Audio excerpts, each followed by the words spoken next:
Soterarte Agenda. É neste prédio da Faculdade de Medicina da Universidade Federal da Bahia que funciona o Museu Afro-Brasileiro. Também pertencente à UFBA, o MAFRO foi criado em 1982, resultado de um programa de cooperação cultural entre o Brasil e países africanos. Numa cidade como Salvador, quem visita o museu encontra aqui a síntese do que está lá fora. Então, é um museu afro que, efetivamente, como o nome diz, fala desse nosso DNA. Então, o museu é um museu universitário, criado na década de 70, inaugurado em 82, e desde 82 ele é esse local, que está num lugar estratégico, está no centro histórico, então um lugar que é completamente afro, mas vir ao Museu Afro-Brasileiro é um pouco ver, é como se a gente estivesse dando zoom no que está lá fora.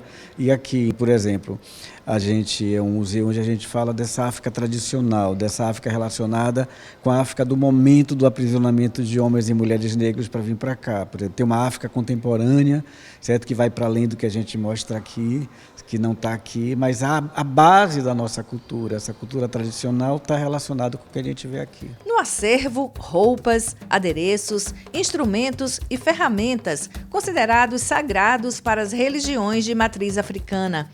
A rica cultura desse povo também está retratada em seus tecidos coloridos, máscaras e objetos que chamam a atenção pelo simbolismo. Esta máscara de búfalo se tornou símbolo da República do Congo.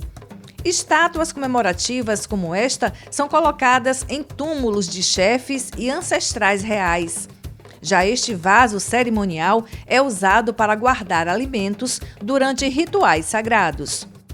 Muito mais que apenas aprendizado, conhecer a história do continente africano, as raízes, cultura e também a religiosidade desse povo é uma forma de combater o preconceito e a intolerância. Homens e mulheres negros e escravos que vieram. Primeiro que eram homens e mulheres livres que foram escravizados, é a primeira questão.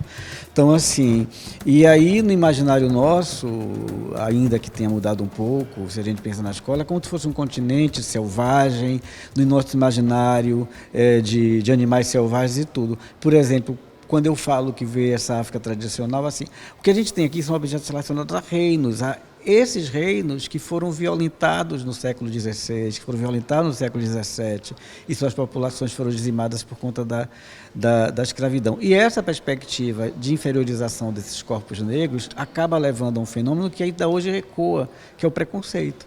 E o preconceito que ele é um grande problema porque ele tem efeitos muito dramáticos, né? Ele não é somente... O preconceito não é apenas uma questão de má opinião. Preconceito é uma questão que leva a más práticas. O preconceito adoece, o preconceito mata, o preconceito justifica a violência. E aí, junto com o preconceito contra homens e mulheres negras, vem o preconceito contra a religião. Então, aí daí a gente tem também um outro desdobramento negativo disso, que é a intolerância religiosa. Isso, ninguém vai achar um texto aqui do museu que vai dizer, olha, você não pode ser preconceituoso, mas a questão é a sensibilização pela imagem, a sensibilização pela riqueza que aparece aqui nesse acervo. O MAFRO também reserva um espaço para exposições temporárias como esta. São máscaras coloridas feitas por crianças e jovens do Projeto Axé. O Museu Afro da Bahia fica aberto de segunda a sexta, das 9 da manhã às 5 da tarde.